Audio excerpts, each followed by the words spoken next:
much for joining us right here on ZTN News Blitz. Let's take a quick look at our top stories. Zim's ambitious 33,000 COVID-19 monthly tests target. IMF slashes Zimbabwe's 2020 growth rate. The United States suspends the WHO funding. And in sport, Zim-born cricket prodigy sticks with Zimbabwe. Now, Zimbabwe, which currently has 18 COVID-19 confirmed cases, has set an ambitious target to test at least 33,000 people per month. So far, only 665 people have been tested since recording his first confirmed case a month ago. Zimbabwe's Health and Childcare Secretary Dr. Agnes Mahova spoke to ZTN. This is where we calculated and came up with about 33,000, 33. And we rounded it off, including a buffer, and hence the 40,000 that you're hearing people talking about. That's our target. That's a mammoth task, and we're so aware of it. But we cannot stop. We have to move and try as hard as we can to satisfy that. For the time being, Zimbabwean authorities have sealed off a gated community in Bulawayo, where the country's 11th confirmed case who died at the weekend resided. So far, the person who is now deceased is believed to have infected 2 of his contacts. The latest Bulawayo 79-year-old who passed away was coming from a gated community. As we're speaking, our team is in that community testing every single one in there, because there could be other infections there that we don't know anything about, and they can easily spread, especially when it's a gated community like that. So we're already testing those. We're also saying those returning residents who are coming from those places where we have said there's a very high local transmission, they must also be tested. Nonetheless, it is not all gloomy, as the Southern African nation has recorded its first case of a patient who has recovered from the COVID-19 virus. Saul Sakujgao, who was first exclusively interviewed by ZTN, narrating his ordeal as he was given an all-clear by medical authorities yesterday. He says 3 members of his family are now on the verge of recovery, awaiting second test results after initially testing negative as per World Health Organization guidelines. I've recovered 100%. Zvakaoma nekuda kwekuti hazvisiri nyore kuti mugare wana 5 wari negative neimimi muri 4 muri positive pamba pamwe chete. Zvataishandisa isusu takanyoshandisa mvura yekunati kunatira mvura yekuya kubholisa mvura ozvifukidza nekumbeza ubvisa steam yayi yoenda kuface kwako uchiita kuti mweipinde muhuro uchiisa vix uchidhonza uchikwewa that heat. Zvakatibatsira chaizvo. I'm very willing to work with anyone, either government kana non-government organizations kana private companies, to give awareness to the nation kuti tiwabatsire tiwaudze kuti no zvakamira sei. Still with the virus, after losing 3 precious lives, Zimbabwe is set to transform one of the country's biggest referral hospitals, Parirengatwa, to become its COVID-19 center. Until now, Wilkins Hospital has been holding fort, but has lately been overwhelmed. ZTN correspondent Takuchi Ambakwe is at the hospital.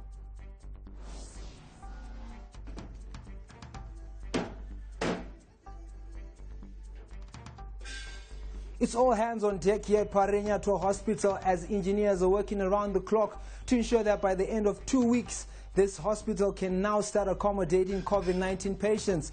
This development comes after doctors met with the president last week at State House and highlighted that this facility was better positioned to be a center for COVID-19 patients instead of Harare hospital. So what we are seeing now is a lot of work being put in to ensure that when patients come here, they get the best treatment. The hospital has since been divided into two sections, the green zone and the red zone. Where we are standing right now is the critical care unit, which will be hosting the critical patients who will be coming through to the hospital. We're going to continue with the tour now, and we'll keep you updated with more developments that will be coming through from Parinyatwa. Back to you guys in the studio. Now, people who lived on the streets in Zimbabwe are reportedly stealing blankets, soap and plastic buckets to sell so that they can buy drugs. The homeless women are accommodated at the Jamaica Inn National Training Center for Rural Women along the highway to Mutare, while men are at the Mount Hampton Vocational Training Center. They were taken into shelter as to avoid exposure to COVID-19 on the streets. Tawanda Makwiramiti, founding trustee of Green Light International Trust, which has been assisting them, opened up to ZTN. When we give them shoes, they will jump the Jura hole, they go and sell those shoes to buy drugs. When we give them blankets, they're taking those blankets, they go and sell to buy drugs. So it's part of the challenges that we're currently facing, and we are trying to rehabilitate them to change that, but it is not easy to change a mindset of a human being, especially one that is already old. But we are trying to do our best, talking to them, giving them motivation, inspirations, so that they can be able to live a better life tomorrow. In 11 days, from March 30th, when the COVID-19 induced lockdown was effected, to April 9, 764 cases of gender-based violence were reported. The figure usually ranges between 500 and 600 cases per month, and community psychologist Fatima Mapuke says conflict is inevitable as people are stressed in the lockdown environment. The coronavirus pandemic is making life difficult for women in many societies globally on various fronts. For instance, due to the lockdowns which have been implemented, many are finding it difficult to access vital health services and social support. This has led to an increase in maternal mortality and gender-based violence.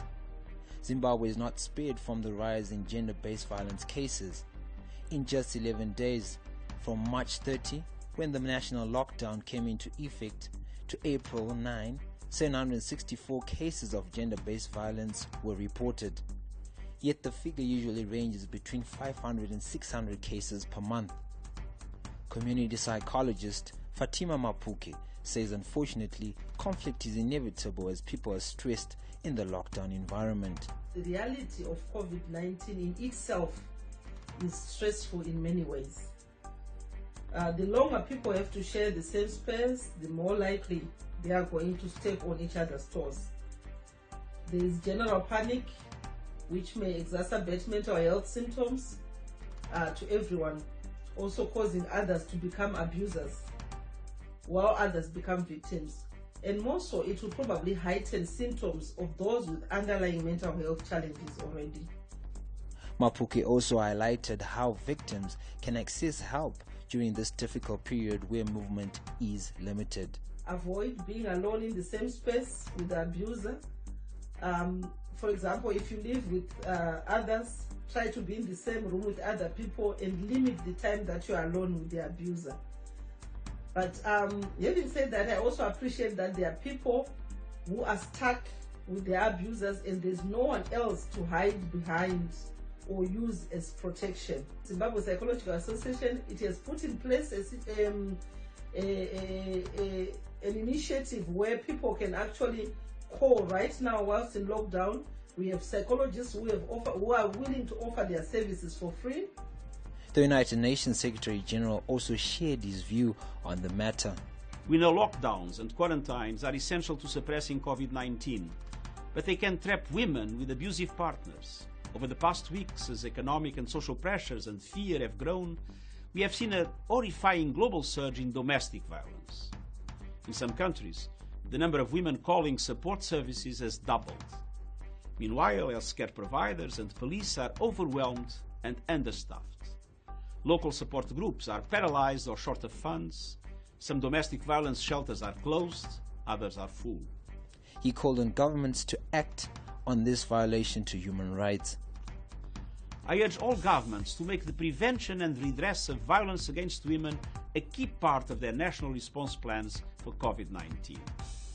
That means increasing investment in online services and civil society organizations, making sure judicial systems continue to prosecute abusers, setting up emergency warning systems in pharmacies and groceries, declaring shelters as essential services, and creating safe ways for women to seek support without alerting their abusers.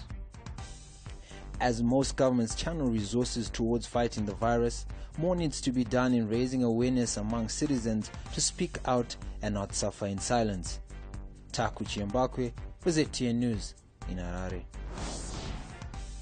Now, the International Monetary Fund anticipates Zimbabwe's economy to contract by 7.4% on the back of the COVID-19 pandemic.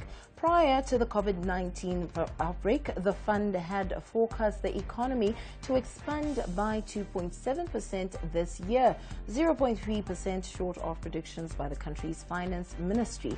In a report released on Tuesday, the IMF predicted global gross domestic product to shrink by 3.3% as economies reel from the effects of the pandemic.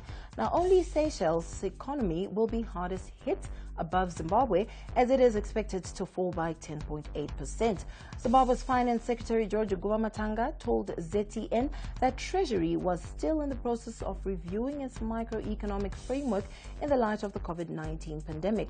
Zimbabwe National Chamber of Commerce Chief Executive Chris Mugaga says his organization is anticipating Zimbabwe's economy to shrink by at least 8% this year. He spoke to our correspondent Ndakamajaka earlier. For ZTN, we are putting it between 8 and 10% decline. I'm saying between 8 and 10 for us as ZTN. The issue is certainly COVID, but to us, it doesn't start and end with COVID. What we are looking at here is what we call, can I call it, we call it the sector contribution. ZTN correspondent Andy Hodges unpacks the predictions further. In a shocking but unexpected announcement, the IMF, or International Monetary Fund, has revised downwards its economic growth forecast for 2020. They had originally estimated that global growth would be plus 3.4% for 2020. They've revised that downwards, and they expect that the pandemic effect will have global economic growth contract by 3% in 2020. But what's more shocking is the numbers for Zimbabwe. The IMF had originally projected that Zimbabwe would grow plus 2.7% in 2020, pretty close to the government's estimate in Minister Ntuli Ngube's budget in November 2019, where he projected growth for 2020 of 3%. Now the IMF is predicting Zimbabwe's economic growth will be minus 7.4%. Well, if you look at the budget that the minister gave last year, and we can start to unpack this. Well, first of all, the budget was premised on some assumptions: growth, productivity, and job creation. Even more so, the minister projected inflation to hit 2% by the end of 2020. However, that number appears to be not achievable, and in fact most economists at the time said that it would not be achieved. And look at the numbers now. The March inflation came out. Zimstat released the inflation figure for March at 676.39% compared to 540.16% for February. American President Donald Trump says the U.S. will suspend funding to the World Health Organization while it reviews the agency's response to the COVID-19 pandemic. It is unclear exactly what mechanism Trump intends to use to withhold WHO funding, much of which is appropriated by Congress.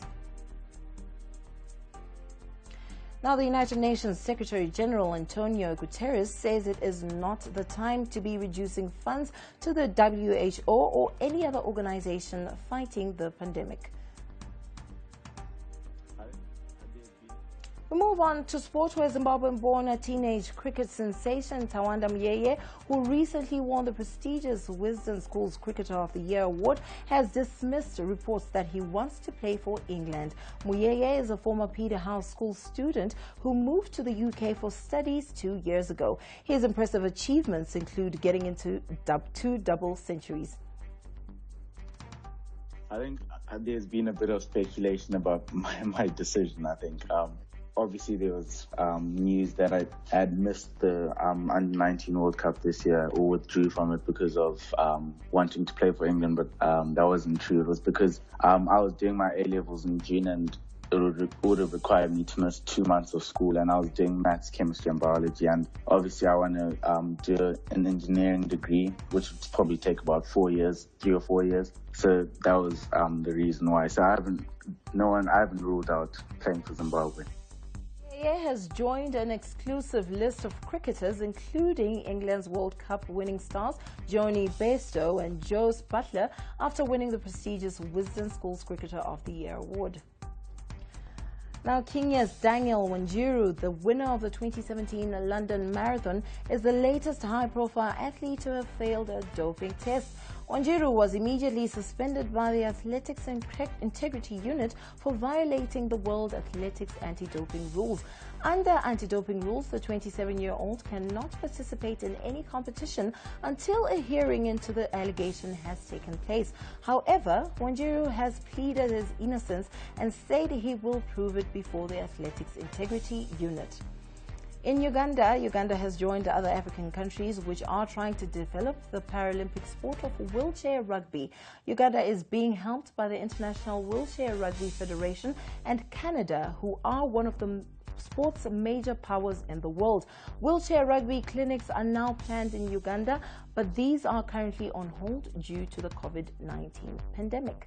And that's all we had for you on ZTN News Blitz today. Thank you for watching.